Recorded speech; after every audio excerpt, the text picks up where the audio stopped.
Hi guys, Paddy here from Colour Spray. Here today at Entrance Composite Door Solutions in Nottingham, a manufacturer of premium door sets, composite door sets. They've invited us down to take us a look around their factory, so let's head inside and we're going to meet Gregory Kelly, who's the managing director. So we're here in Entrance Composite Door Solutions factory, here with Gregory Kelly, who's the managing director, who's kindly offered to show us around today. So Gregory, tell us a little bit about Entrance and the process that you guys follow.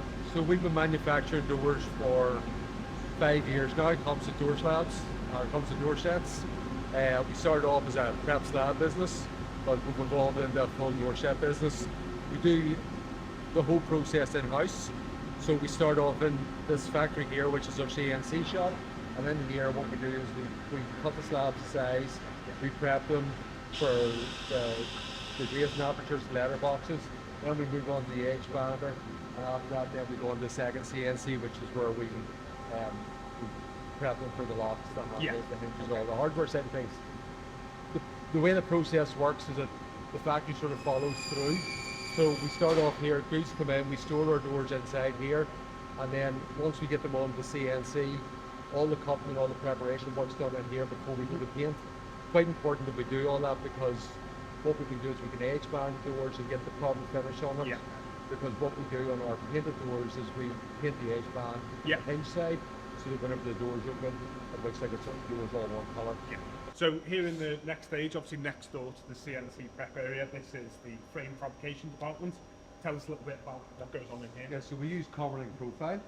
We offer standard welded frames, we offer C70, O70, and we offer also mechanical joints. So we give our customers a full option, depending on what's the window or what's the job that they're doing. In here, we make our standard frames, which is the foil frames or the white, but we also prepare frames in here for painting. So the guys in here weld, prep, and if it's going straight through the glazing and hanging, they'll fit all the hardware, but if it's going to go through the painting, then we'll leave the hardware off it, and then they'll come back in here to get the hardware fitted in.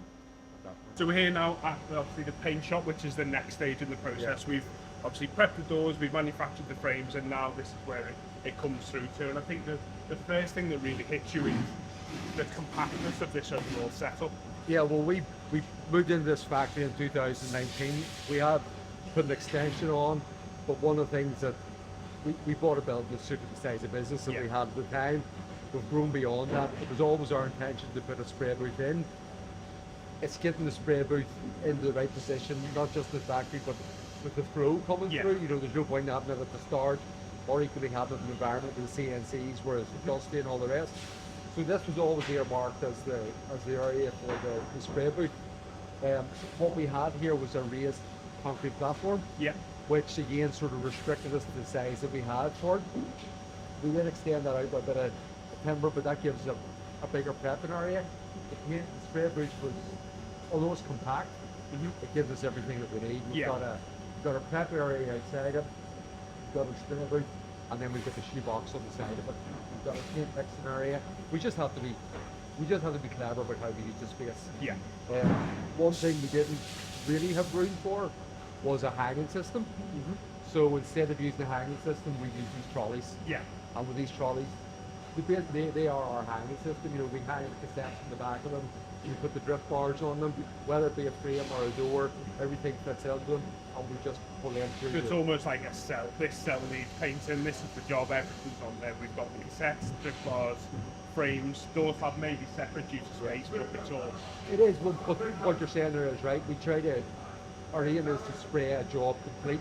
So we ensure the colour match, so we ensure the guys spraying do the same job, so we ensure the best finish that we can always get out of it. So tell me about the sort of volume of doors that Entrance are doing at the moment then, and what is the sort of the balance of painted and not painted? So we're about 150 to 170 doors a week. 80% of our doors are painted, quite a high percentage of it. And that's on a pretty average run throughout the year.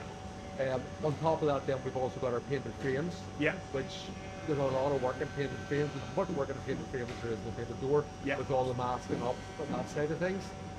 But we've got 4 guys in the paint department, so that's for the prep side of it, the spraying, and then coming back out again, and then clean the door down, get it ready to move on to the assembly stage. A big part of what you do as well with your colour options is the fact that, like you said, the matching frames, but also the stain doors as well. We know it's a huge part of your business. It is, yes. We stain everything in a house. We went back and forward between buying a pre-stained door, but we've just found by the time it goes through the age banding process, the cutting process, and then small defects and stuff in the skin, we were spending a lot of time doing repairs, and we just couldn't get the door up to the standard that we wanted. So we just found it's easier for us to just take it back to basics and fully stain then. So whether it be Irish oak, golden oak, rosewood, grey oak, and we're playing with some other colours at the minute. We're matching with other what we call the heritage colours, which would be the likes of the residence colours. Like honey oak's one of the colours there. So we're here now inside the spray booth. So this is a 3 metre by 5 metre footprint for just the spray booth, including the blending chamber at the back. A little bit of, I suppose, technical, because you are in a busier environment, you do have the force there in up end as well to keep that balance, keep the outside, which again in this compact setting is obviously ideal for you. You know, that keeps it a clean environment for us. And like I said earlier, we had to work within the size of the building, and it is quite a small footprint or a compact footprint that we have here. But for us then it's important just about the flow. So making sure that nothing sits in here too long. Once the job's sprayed, it moves into the shoebox, and really it was the shoebox that makes it work for us. Because we're able to get the doors sprayed in here, put it in the shoebox, left in the shoebox for 40 minutes, and then they're cured. Well, the curing process is well underway at that stage. Take them out, let them dry in the natural environment, and then the next day they're ready for us to work on. But what makes the difference is, what makes it all work for us is the fact that we get the flow and keep it all moving, because the shoe boxes are ground doors for us. So again, we've got about a 5 metre by 3 metre environment here. The booth is 2 by 3, so we're looking at about 22 square metres just for the plant. And then what would you say your footprint outside for the prep and finish would be? Approximately the same again. Right, okay. Yeah, this uses about half the space. Like I said, we had to extend. We found it very, very tight on the concrete base that we had, so we extended that bit another sort of 3 metres out. Made all the difference. It's not more crafty space, give everybody room to work around them. And it also meant then that as it gets busier, the shoebox holds about 8 doors at any one time. Having more space outside, you're able to pull the doors out of it, get the next batch in there. But there was no panic to pull them out, get them in the racks. So you can pull them out, leave them sitting on the trolleys for a while, let them cure the natural air temperature, and that all worked much better than that extra space. Fantastic. So obviously next into the shoebox, and obviously we feel very passionate about the shoebox, but I mean, you tell us about the performance of it. I mean, we mentioned earlier on that bottleneck and that drying time. So yeah, well, the shoebox is really the element of the system that makes it work for us in the compact space. Like I say, we can get 8 doors in here comfortably, along with the cassettes and trims and everything else to go with them, with the frames in here as well as we need to. And it's just a matter of getting the stuff to flow in. The guys are well aware, there's a clock in there, well aware, they push the stuff in. The other guys on the prepping side open the door, pull them out. Like I say, we don't have a hanger system, but the trolley system works well. We just drive the stuff on through. So it's compact, but for the volume we're doing, it works. And if you speak to the guys here, they'll tell you we've got capacity for more than for what we're doing at the moment. We've got 4 guys there, and they're very, very comfortable in what they're doing. They're looking to do. So we talked a little bit about obviously the efficiency of the workflow, but I know, I'm sure you've enjoyed the benefit as well of that reduced cost as well. We were talking about an equivalent system that maybe an electric convection oven just doesn't compare in cost. Yeah, well, we looked at all the different options we were putting this in, and we did put this in the middle of all the madness of COVID. We put this in 3 years ago now, and we had to look at what options were available, who could put it in, but from the forefront, the shoebox was always the option that we wanted to go for.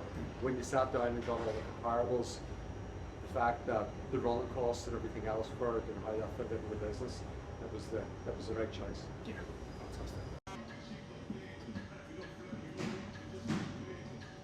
So obviously we've come through from the sort of finishing area that's just outside that shoebox. So just talking through the next sort of process.